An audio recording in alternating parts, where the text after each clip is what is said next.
Hai guys, selamat datang di channel Indonesia Belajar. Video ini adalah video pertama dari video berseri atau playlist bertema belajar probabilitas dasar. Playlist ini merupakan seri pembelajaran lanjutan dari playlist belajar statistika dasar. Kami sangat menyarankan untuk mempelajari statistika dasar terlebih dahulu sebelum mempelajari topik probabilitas dasar. Dalam video kali ini, kita akan mempelajari pengenalan dasar probabilitas. Yuk, kita mulai sesi pembelajaran kita.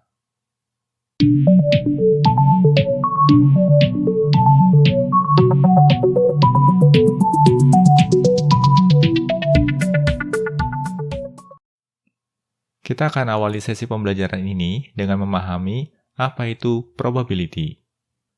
Probability adalah pengukuran terhadap suatu kemungkinan atau peluang.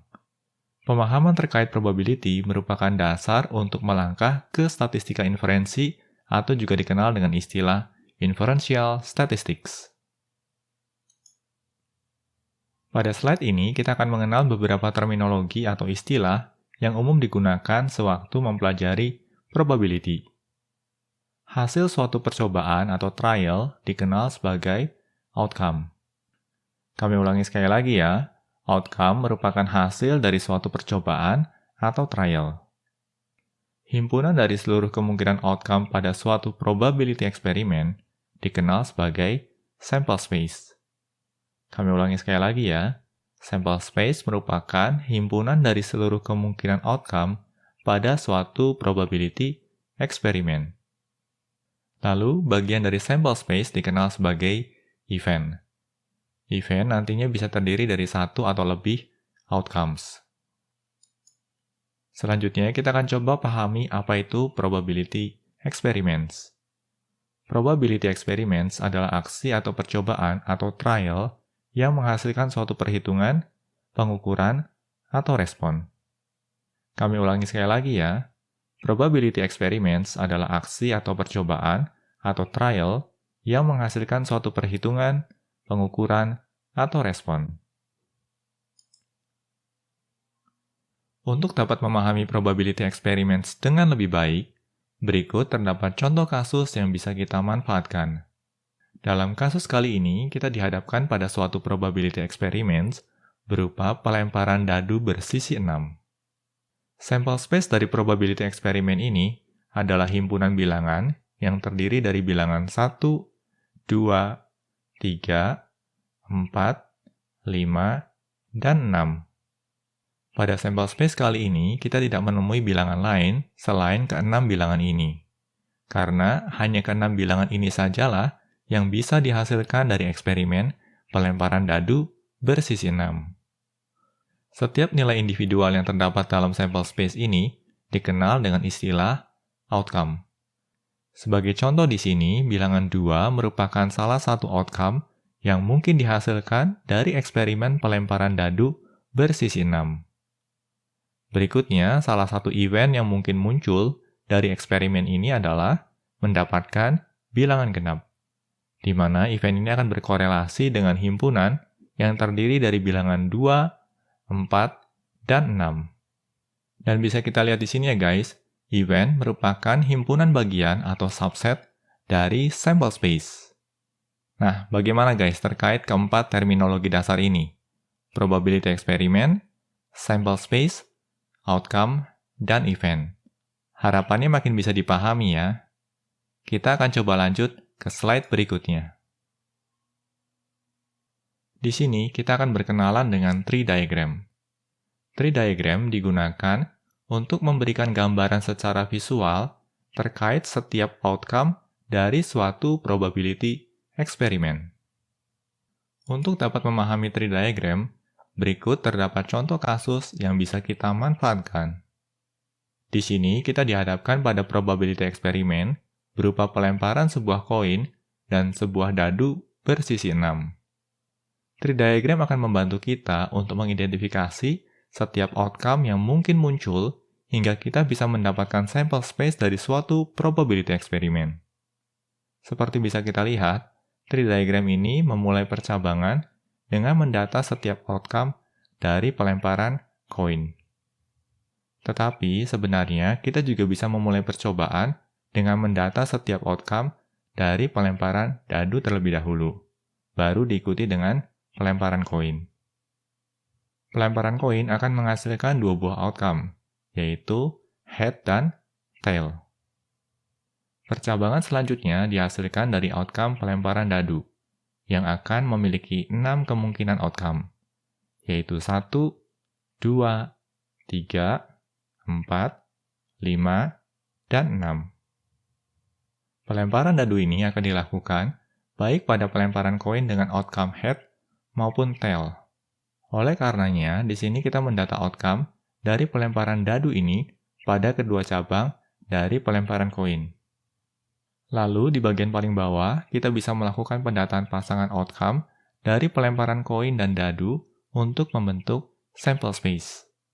Dan bisa kita lihat di sini, terdapat 12 outcome pada sample space-nya, yaitu head 1, head 2, head 3, head 4, head 5, head 6, tail 1, tail 2, tail 3, tail 4, tail 5, dan tail 6. Nah, ini terkait tree diagram. Harapannya, contoh kasus ini dapat membantu proses belajar kalian. Kita akan lanjut ke slide berikutnya ya. Pada slide ini, kita akan mengenal event lebih lanjut. Event umumnya direpresentasikan dengan huruf kapital atau uppercase letters, seperti kapital A, kapital B, dan kapital C. Lalu, suatu event yang terdiri dari sebuah outcome dikenal sebagai simple event. Untuk memperdalam pemahaman terkait simple event, kita akan coba pelajari contoh kasus berikut ini. Event melempar sebuah koin dan dadu 6 sisi, serta mendapatkan head dan 3, merupakan simple event dan bisa direpresentasikan sebagai berikut. Di sini ada kapital A untuk merepresentasikan eventnya, dan event A ini akan berupa himpunan yang terdiri dari satu buah outcome, yaitu head 3. Sedangkan event melempar sebuah koin dan dadu 6 sisi, serta mendapatkan head dan bilangan genap, ini bukan termasuk simple event, karena memiliki 3 kemungkinan outcomes. Event kedua ini direpresentasikan sebagai kapital B, dan di sini berupa sebuah himpunan yang terdiri dari H2, H4, dan H6. Nah, bagaimana guys terkait dengan simple event? Harapannya makin bisa dipahami ya. Kita akan coba lanjut ke slide berikutnya. Pemanfaatan tree diagram untuk menghitung banyaknya outcome dari sejumlah event tidaklah praktis. Sebagai alternatif, kita bisa memanfaatkan fundamental counting principle untuk mengetahui jumlah kemungkinan outcomes dari 2 atau lebih event yang muncul secara berurutan. Untuk memahami fundamental counting principle, kita akan coba pelajari contoh kasus berikut ini. Pada kasus kali ini, kita dihadapkan pada suatu sistem pengamanan yang menerapkan 4 digit bilangan sebagai kode akses. Setiap digitnya dapat berisi bilangan mulai dari 0 sampai 9. Dan di sini kita diminta untuk menghitung berapa banyak kemungkinan kode akses yang bisa dibentuk.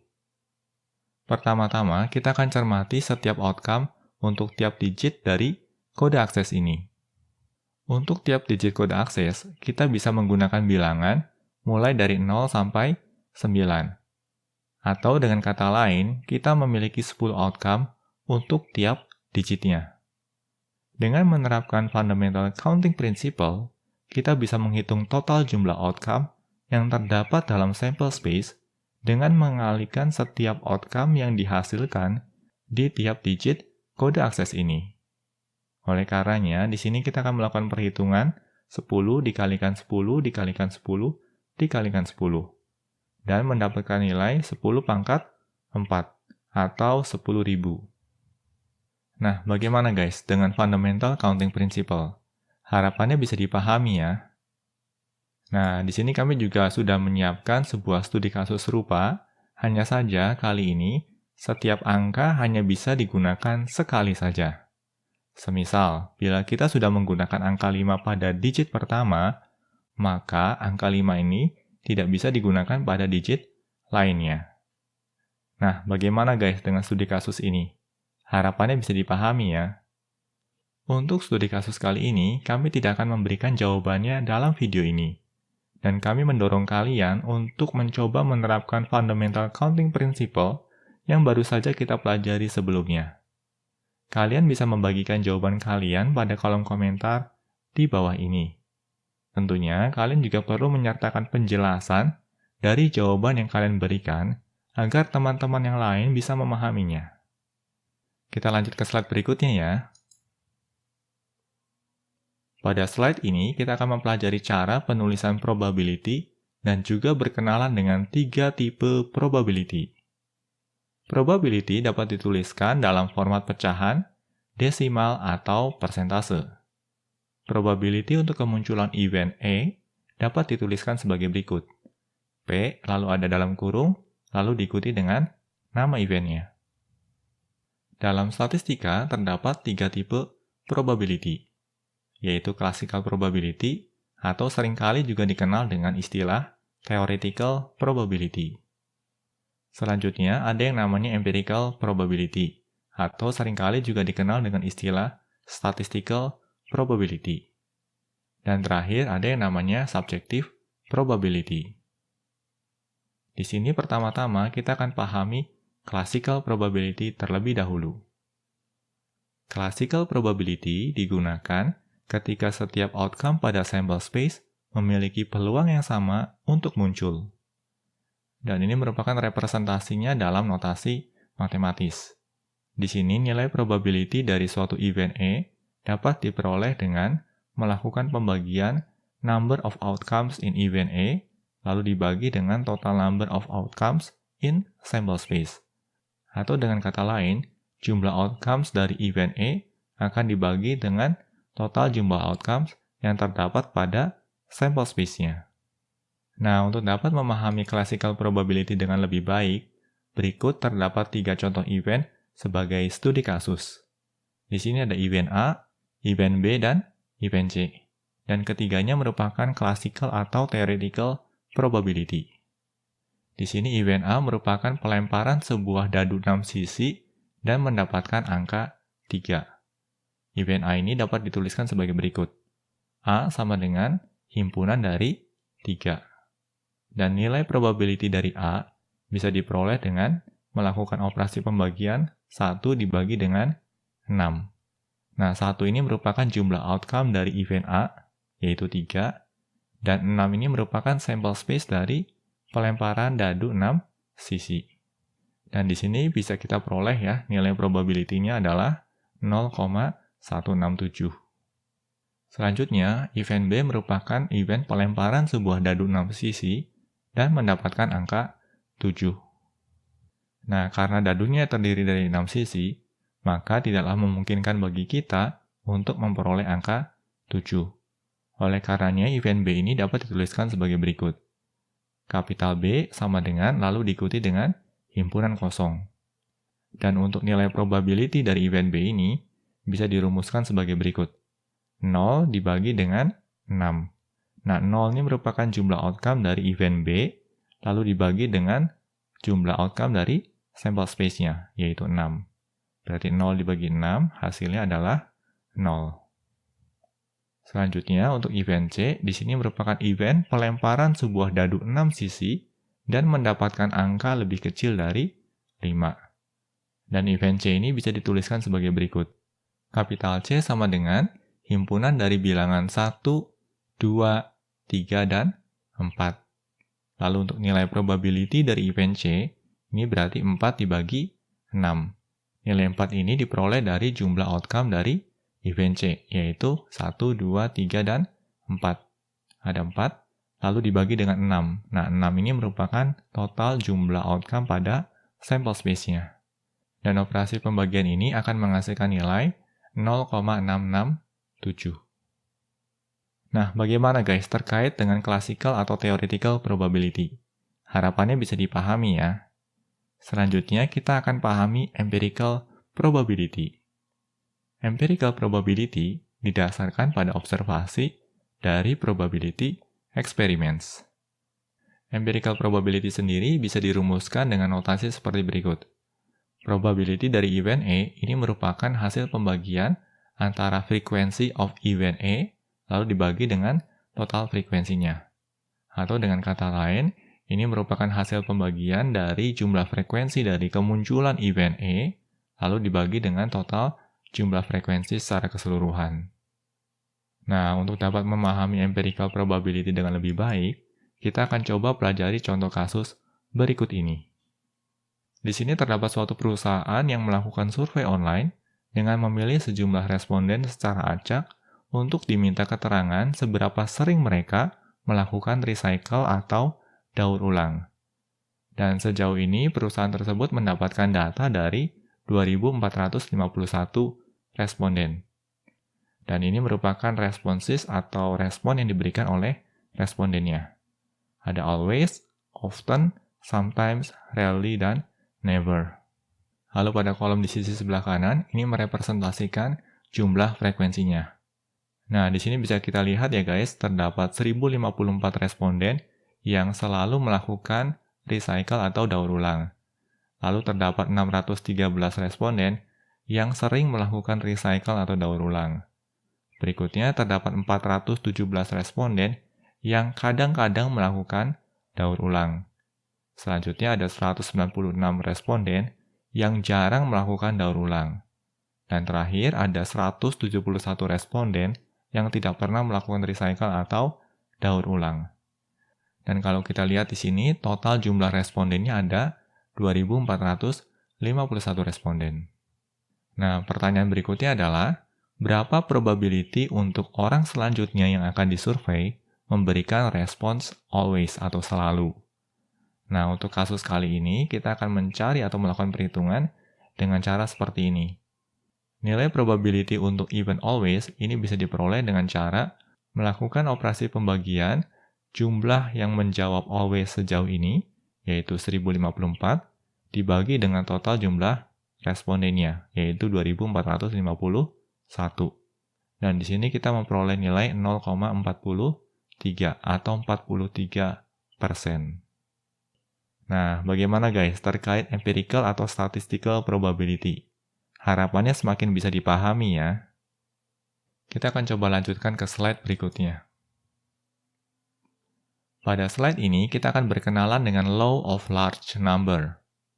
Law of Large Number menyatakan bahwa ketika suatu probability eksperimen dilakukan secara berulang-ulang, maka nilai empirical probability yang dihasilkan akan mendekati nilai theoretical probability dari event terkait. Nah, untuk memahami Law of Large Number dengan lebih baik, kita akan memanfaatkan simulasi berikut ini. Di sini terdapat sebuah aplikasi berbasis web yang bisa kita gunakan untuk melakukan simulasi terkait Law of Large Number. Kami juga akan sertakan URL untuk mengakses aplikasi web ini pada deskripsi video. Di sini kami coba demokan dulu ya guys aplikasinya. Dan ini merupakan aplikasi webnya. Di sini kasusnya juga serupa, yaitu kasus pelemparan koin. Nah, di sini adalah jumlah pelemparannya. Untuk saat ini kita set jumlah pelemparannya adalah 15. Lalu berikutnya kita akan coba lakukan tossing atau pelemparan. Nah, bisa kita lihat di sini ya guys, koinnya mulai dilempar secara acak sebanyak 15 kali. Lalu berikutnya mulai dilakukan perhitungan jumlah kemunculan head dan juga jumlah kemunculan tail-nya. Dan ini merupakan hasil perhitungan dari empirical probability, karena hasilnya berdasarkan hasil pengamatan. Bisa kita lihat di sini ya guys, untuk head-nya memiliki probability 5/15, atau 0,333. Sedangkan untuk tails-nya, ini memiliki probability 10/15, atau 0,667. Nah, tetapi kalau kita melihat atau mengacu pada classical probability, nilainya seharusnya adalah setengah atau 50%, 50%, baik untuk kemunculan head maupun kemunculan tails-nya. Di sini kita akan coba melakukan tossing sekali lagi atau pelemparan koin sekali lagi. Kita klik ini, maka koinnya akan dilempar secara acak lagi sebanyak 15 kali. Nah, bisa kita lihat di sini ya guys, koinnya sekarang dilempar 15 kali lagi. Berarti total ada pelemparan sebanyak 30 kali. Dan dari hasil pelemparan koin sebanyak 15 kali berikutnya, kita mendapatkan head sebanyak 13 kali dan kita mendapatkan tail sebanyak 17 kali. Nah, berikutnya kalau kita coba perbesar ya, kita mau melakukan pelemparan sebanyak 200 kali. Kita coba toss di sini. Kita tunggu beberapa saat di sini ya, guys.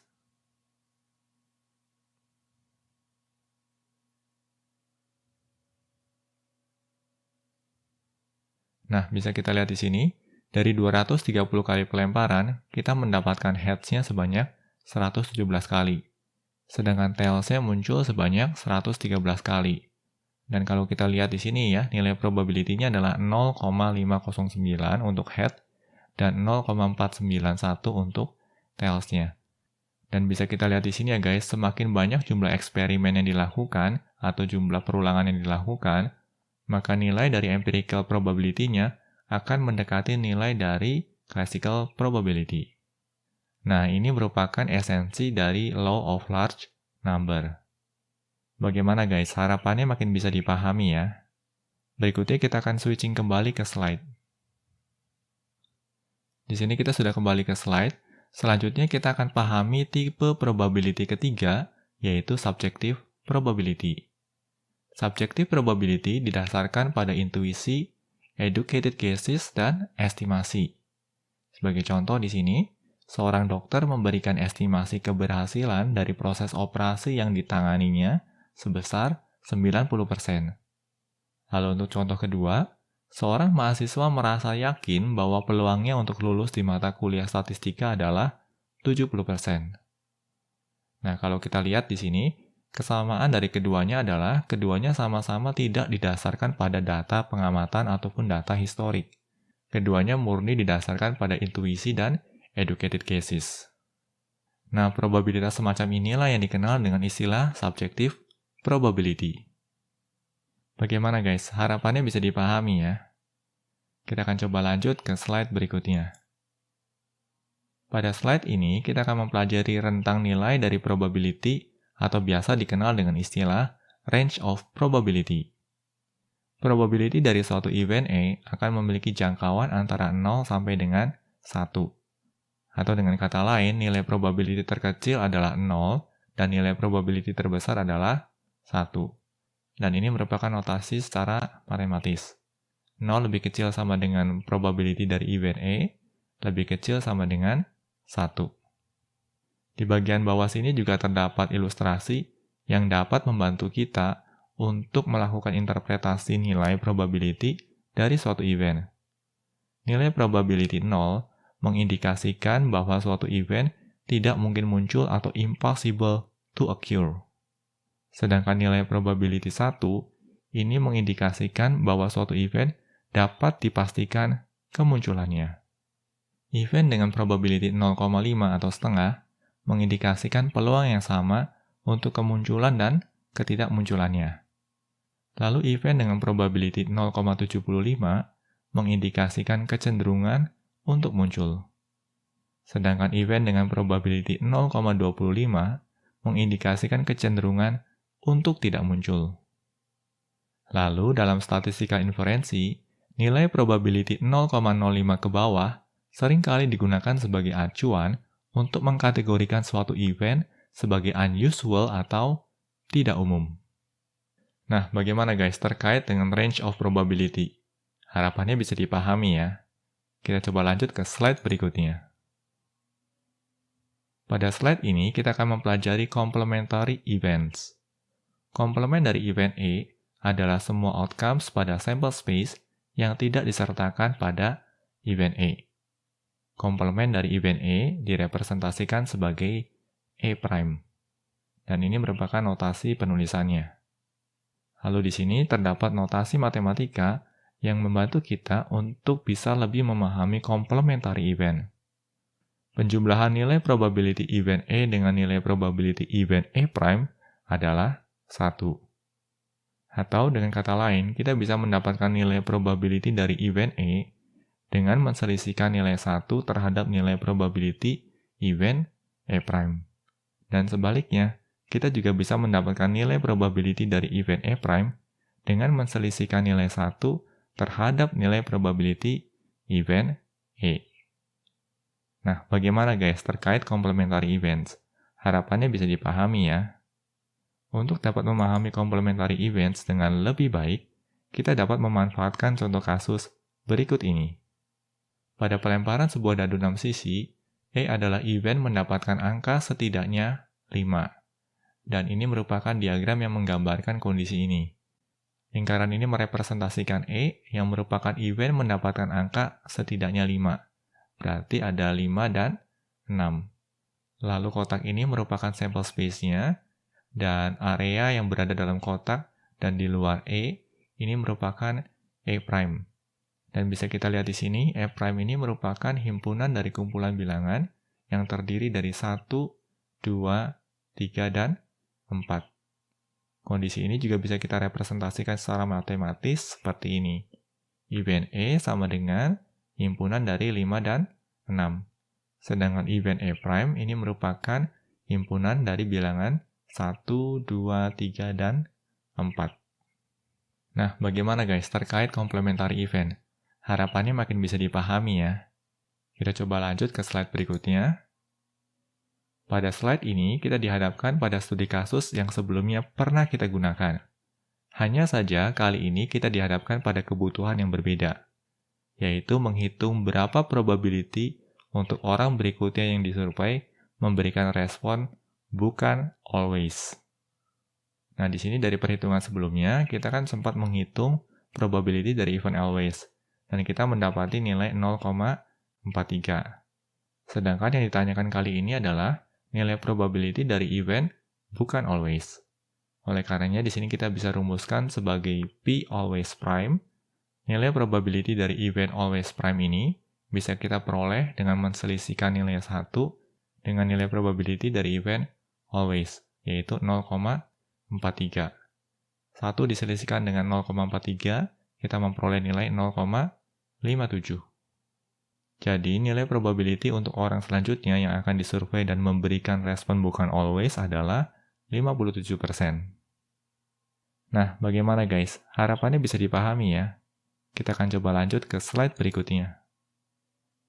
Pada slide ini, kita dihadapkan pada studi kasus lain sebagai berikut. Suatu probability eksperimen melibatkan pelemparan koin dan pemutaran spinner, yang terbagi dalam 8 bagian.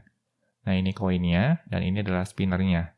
Spinner ini terbagi dalam 8 bagian, di mana setiap bagiannya terdapat angka mulai dari 1 sampai dengan 8. Pertanyaannya di sini adalah, berapakah probability untuk kedua event berikut ini? Event A mendapatkan tail dan angka ganjil. Lalu event B mendapatkan head atau angka di atas 3. Nah, untuk studi kasus kali ini, kami juga tidak akan memberikan jawabannya dalam video ini. Dan kami mendorong kalian untuk menjawabnya dengan memanfaatkan pemahaman yang baru saja kita pelajari dalam sesi pembelajaran ini. Kalian bisa bagikan jawaban kalian pada kolom komentar di bawah ini. Tentunya, kalian juga perlu menyertakan penjelasan dari jawaban yang kalian berikan agar teman-teman yang lain juga bisa memahaminya. Demikian pembahasan terkait pengenalan probabilitas dasar. Materi yang disampaikan dalam video ini terbilang padat. Oleh karenanya, silahkan untuk melakukan pause ataupun pengulangan video untuk dapat memahami materi yang disampaikan dengan baik. Semoga pembahasan dalam video ini dapat membantu kalian dalam mempelajari dasar ilmu statistika dan probabilitas. Pastikan juga untuk terus mengikuti materi-materi pembelajaran terkait lainnya di channel ini. Bila mana ada pertanyaan terkait materi yang dibahas dalam video ini, kalian juga dapat menuliskan pertanyaan kalian pada kolom komentar di bawah ini. Kami akan selalu berusaha untuk merespons setiap pertanyaan yang kalian ajukan. Oke guys, semoga video ini bermanfaat bagi kita semua. Jangan lupa untuk komen, like, share, dan subscribe tentunya, karena ini akan membantu kami untuk terus menghasilkan materi-materi pembelajaran berkualitas lainnya. Salam Indonesia Belajar, banyak belajar biar bisa bantu banyak orang.